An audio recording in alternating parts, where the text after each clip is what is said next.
Hi, everybody. Got Jeremy Scrivens with me today. Yes. And Jeremy is dialing in from Melbourne in Australia.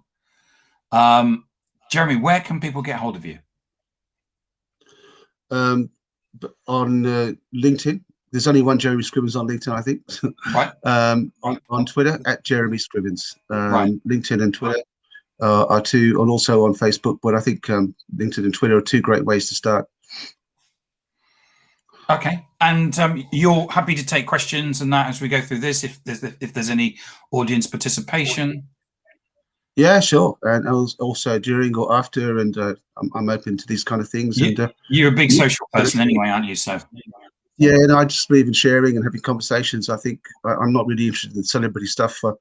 I'm much more interested in the idea that conversations are the way to go, and conversations mean an equal platform, and we're all equal, but different. So, very quickly, to give some detail about your background. Well, very quickly, yeah. I was born in England, born in Oxford. Father was a Church of England minister. Spent time in Rhodesia, Jamaica, back to England 3 times, then Australia in 1970. So I went to school there, and pretty much been based in Australia ever since. It's a long time now. And your background is human resources, isn't it? Yeah, I started with what's called the Federal Public Service here. We call it personal management in those days, then HR. But I was fortunate enough to right through my career with Commonwealth Public Service, SEC, and then Telstra, the telco here in the 90s, to be involved in the front end of HR. What I mean by that is questions like how do we grow, how do we start up new businesses, and so on. So I was involved in the 90s in starting up the part of the team that started up the new HR framework for the new mobiles business in Telstra, and then the internet. So we were hiring young kids with wearing jeans, not the suits that they were supposed to wear when they entered through the corridors of Telstra. So a lot of innovation, and it was then I began to get fascinated with what work is. So HR.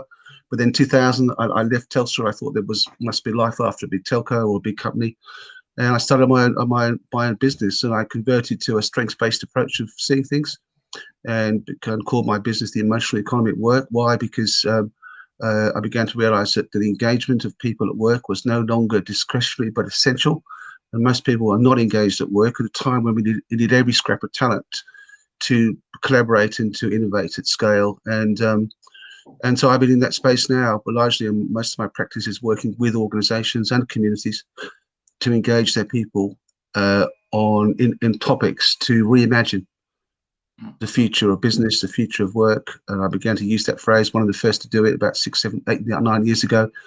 And I do that in what I call the summit rooms, which is using the appreciative inquiry set of methodologies and tools to innovate from strengths, discover our best and extend and reconfigure strengths at scale. And the social room, which is the new social movement division of a business or a community, which is where you get a group of people who are coached and equipped to host work and community effort and organizational effort as a social movement, which is a fascinating idea as a component of the future of work. So in that space there is where I'm playing these days, and I write and I speak, but it's the doing part that gives me the stuff to write about. And the last interview that we did has had over 800 views, hasn't it? Talking about social rooms. So there's a very clear evidence that there is an interest in this.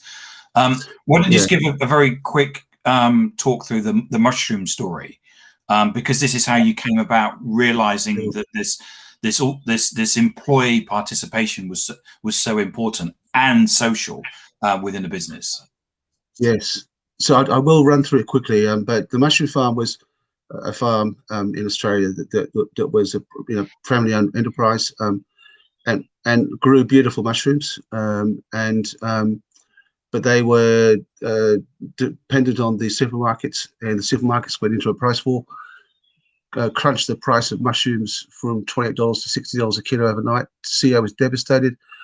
But as a matter, as so just happened, I was about to do a summit room experience with bringing his whole team into the room, which wasn't normal practice, in fresh produce, to bring the labourers, so to speak, and the pickers together as equal players. And we were going to reimagine the future, but because of the cost war, the price war with the supermarkets, he was in a bit of a state and said, "Thank goodness we've got everyone coming today. Let's spend the whole day taking out cost, get their ideas." And that's why I asked him the question, Because if the supermarkets are going to drop the price, the obvious thing to do is to try and take cost out of the business. Because we live in a world that's been taught to see business as problems and people as problems. And so customers aren't eating the dog food. And we talk the language of gap analysis and problem solving and fixing things. And the problem is when you do that, you return to a status quo. Now, what if there was a bigger idea, which is that there is an abundance of strengths and new ideas and new ways of looking at the world and new experiences that we haven't even tapped into yet, because we've been using a problem-solving language, and we've also been huddled into our silos and our expert forums rather than being connected as an open as a global ecosystem. So I just quickly said to him, and I smiled and said, I said, "John, 25 years from now, you've got your granddaughter on your knee, and she looks up to you and she says, 'What did you do with your life?' And you look down to her and say, 'Sweetheart, I spent my whole life taking out cost.' Is that what you'd really say?" And he sort of swore at me, and I said, "You shoot the messenger." And I actually took a while, but I actually got him to dream for a second. And I said, "What's been your greatest aspiration for the business?" And he said, "I am concerned about the obesity levels of kids in Australia. So as my wife, we've always talked about this. We've always thought, what if that became, somehow we got into the schools with our mushrooms." And I said, "So why haven't you done it?" He said, "I haven't thought about it. I haven't really given it a good conversation." I said, "So why don't we reframe the conversation from cost to how do we get into schools?" And so he got up and he shared this passion. And what he did, he shared his passion for healthy kids, vibrant, lively kids, healthy kids, prospering. And every single person loves a child in that room. And so it equalized the conversation. And so they came up with their groups, they innovated. And one group at the end presented this idea. They got into schools with colored mushroom growing kits. First ones in the world to do that. Wow. And someone said, an African laborer who come from Somalia and just doesn't normally get a say, said, when we're collaborating with a master chef, and we got in creating menus. And then two young Thai women who are going to university, this was the thing for me, the social room, ran out of their rooms, they grabbed their mobile phones, which they weren't allowed to use during the day, came back and said, "And we have mobile app, digital, and we have social community. We have a movement of kids who are sharing their stories and recipes in a community." And I thought social room. And the social room was born that day. I thought, if we can do these large gatherings, together as an event, why can't we engage this as a movement? And that meant then opening up and starting to do this and to talk about it. So I began to write about it as a concept. And yes, it was Professor Minesh Kashu from NHS Trusts in Poole. Yeah. That did a series with me 5 years ago on the future of the NHS as a social movement.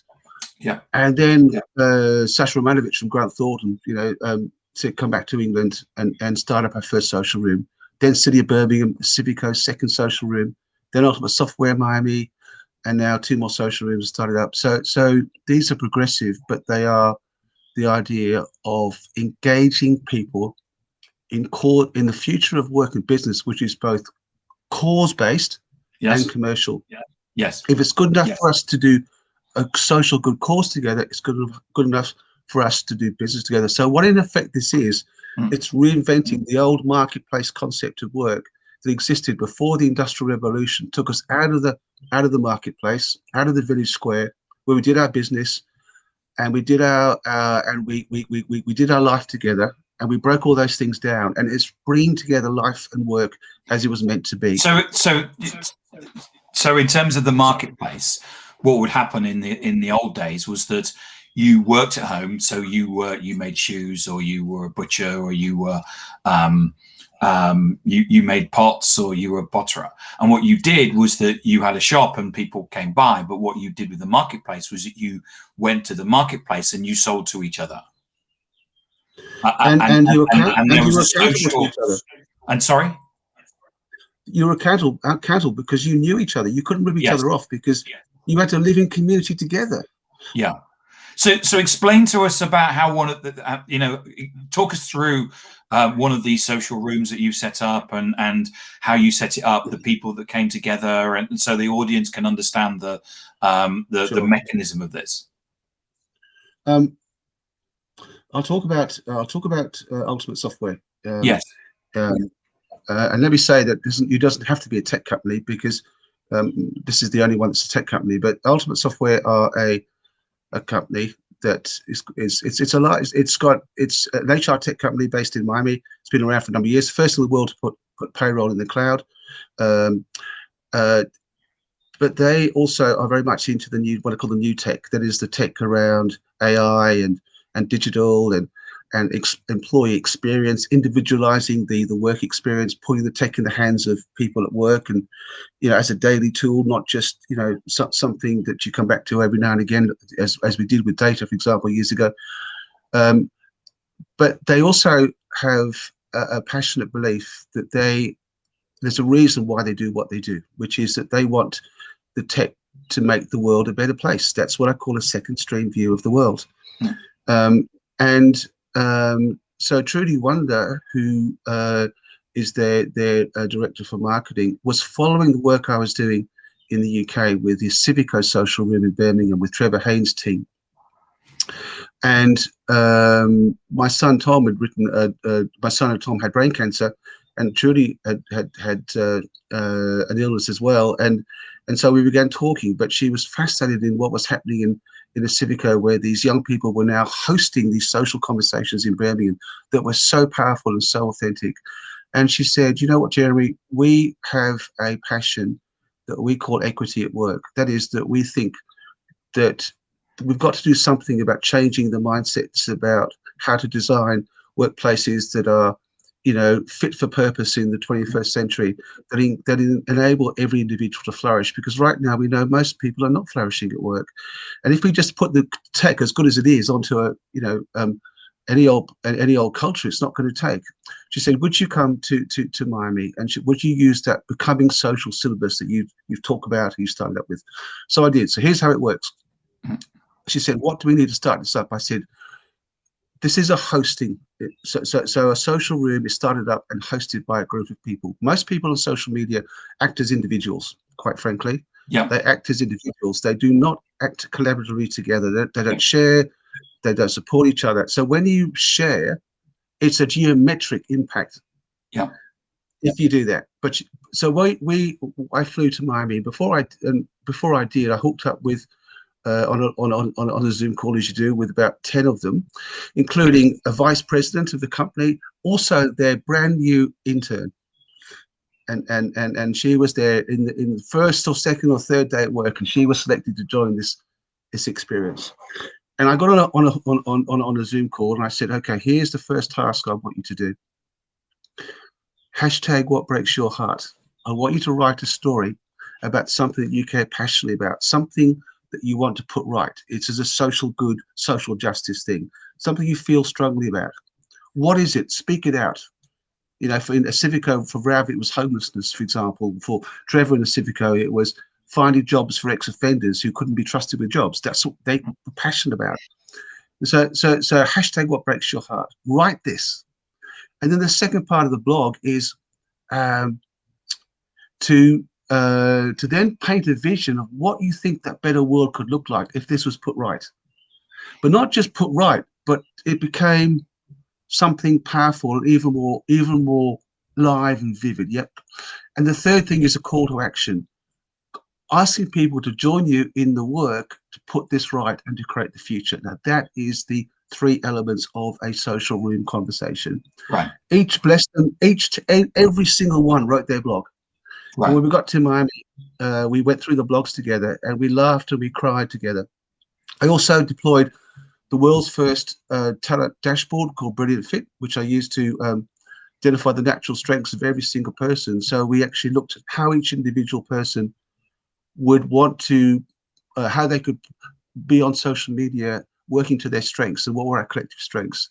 We then used the appreciative inquiry conversations to imagine 3 years from now, and we're collaborating at scale, where, because of the social room has formed a global movement, equity at work is seeing is being in place now in organizations, and the stories are being told. And then we basically worked out how we're each going to use our talents to play on social media, on LinkedIn, on Twitter, and so on. LinkedIn, we started with LinkedIn group in a particular organization, Ultimate Software, grew to 1,500 members around the world. New members starting today, I saw, including an Under-Secretary General of the United Nations, to 25 professors, including publicans and call center operators, all equalized, but all involved in these conversations. At the same time, this is where it becomes interesting. So Ultimate Software said, okay, this is a social movement part of our business now. It's powerful. We're not going to control it. It's hosted by the employees themselves. I came along and did some of that with them. We also are a company that's into research, so we're interested in what's next. So they developed what's called an Equity at Work Council, which was the research and thought leadership division of this end of things, and have been engaging with universities to do research on equity and creating new tools for the future, new products and services around indices and other sorts of things that can be used by leaders and managers to have those conversations with their people around ensuring equity is in place. Now, what's interesting now is there's an architecture in place. If you look at an organization chart for equity, they've got the council, they've also got the Equity Work Social Room as a living entity, part of this new way of doing business in 2021, which is the world's first example of that. But it's not controlled by the B2B social media managers. It's actually hosted by the employees around #WhatBreaksMyHeart. And the conversations were such that last year during COVID, we had 3 conversations that had 1,000 views, resulting in 75 people from 14 countries jumping on a series of Zoom calls together, right, to find new ways of collaborating to do things for both cause and commercial. That's how you start up a social room. And I've been sharing some of the comments that have been coming in. Will saying great example of empowering and democratizing the workplace, and I think it is. I mean, I'm going to go back to Eric's point as well. It's about linking digital arms for greater good. I mean, it's so powerful because so many people think that social is about what I'm going to do is I'm going to take my products and services and I'm going to go to market and say, buy my product because it's great. But here's a B2B organization that's actually using social for the good of the world and making the world a better place. You rarely, if ever, hear the features of products talked about in the social room. But what's interesting is this. What you hear are conversations around how can we make the world a better place together.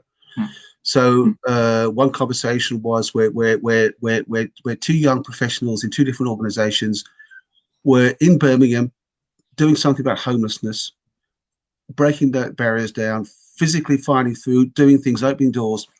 And then one said to the other one, look, you design and construct buildings, don't you?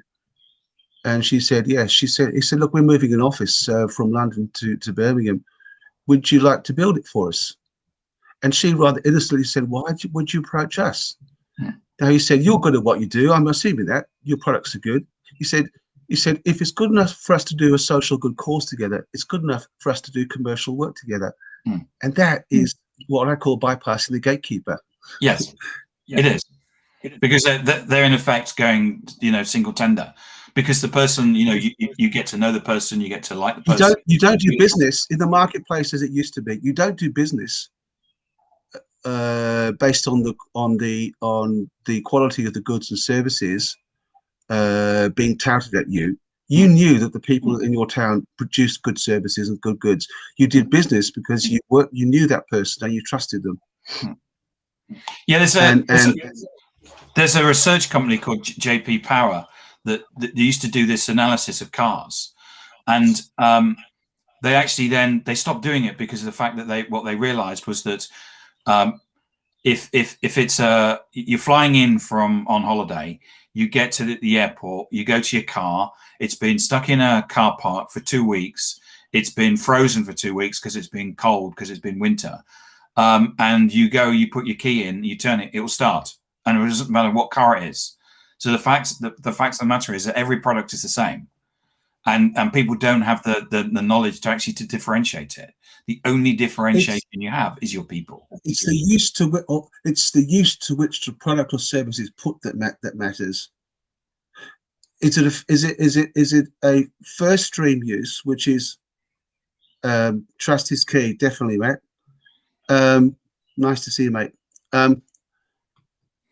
It is there is so little differentiation. I mean, you talk about cars, and when I was a kid living in England, you could tell the difference between a Vauxhall, you know, and a Mini. You could tell the difference between a Saab or a BMW and a Volvo. For many years, you could do that. Now they all look the same. Yeah. And it's the employee that's making the difference and providing that. So is there any learnings that can come out of these social rooms? What are the spin-offs, and why should organizations get involved with this? Because the future of work and businesses is a globally collected ecosystem, from the heart first, then the head. And because the individuals now, young people in particular, care about social good causes. They want to work for organizations, and they want to be connected, not shut down. They don't want to be told to switch off their iPhones like those two young Thai women were told to switch off their iPhones. And only when the dream was being co-created did they have enough courage to go into their lockers and say, we have mobile app and we can reach thousands of people if we just open up. So my question is, what's your equivalent of the mushroom farm story? How are you going to engage the talents of every single person you have in a shared cause around social good, not just corporate social responsibility? And how will you be known as a company that is engaging from the heart with your communities, beyond the idea of customer to customer, B2B or service provider to customer, but authentically caring for the planet together, and having people who generally don't see themselves as customers or suppliers anymore, but in community together, looking after the world, fixing climate change, and at the same time discovering themselves, discovering what's possible. I think that's lovely, Jeremy, in terms of the, social media is such a powerful platform that can change the world. And I think there's enough, certainly what we're seeing with the generation, the Gen Z people coming through, the way that Black Lives Matter 12 months ago, it just spread across the world. And it spread across the world because of the way that people care, and because of the mechanisms through social media that allow that change to spread. And we can collaborate with each other across the world and make the world a better place. And you can use the tech for either good or bad. It's neutral. You can use social media to drag people down and to be abusive, and you can use it to try and control, or you can use it to connect, and elevate, and lift people up. Yeah. Collaboration is the heart of business now, and the preface collaboration means two things. Together, it also means equal. So the social room is an equalizer, which engages things like inclusion and diversity, so we can put that to work together. Jeremy, thank you so much for coming on today. And it's amazing how you're in Melbourne, Australia, and here I am in London, and there's no satellite delays, and it's just fantastic. Thank you for coming on and sharing your insight. I mean, it's the second time I've interviewed you, because I just find this social room thing just so fascinating. The way that we can, I'm a great believer that social media can change the world for the better. It already has, and it's just amazing to talk to people like yourself that have latched onto something and are developing it and innovating it and driving it forward and changing the world at the same time. Thank you so much. Thank you. Yeah. Pleasure. And we've had some great interaction. So thanks to Will, Eric, and Matt for your contribution as well. Thank you so much. Thank you. Thanks, Jeremy. Thanks very much. Talk to you soon. Bye. Cheers, Tim.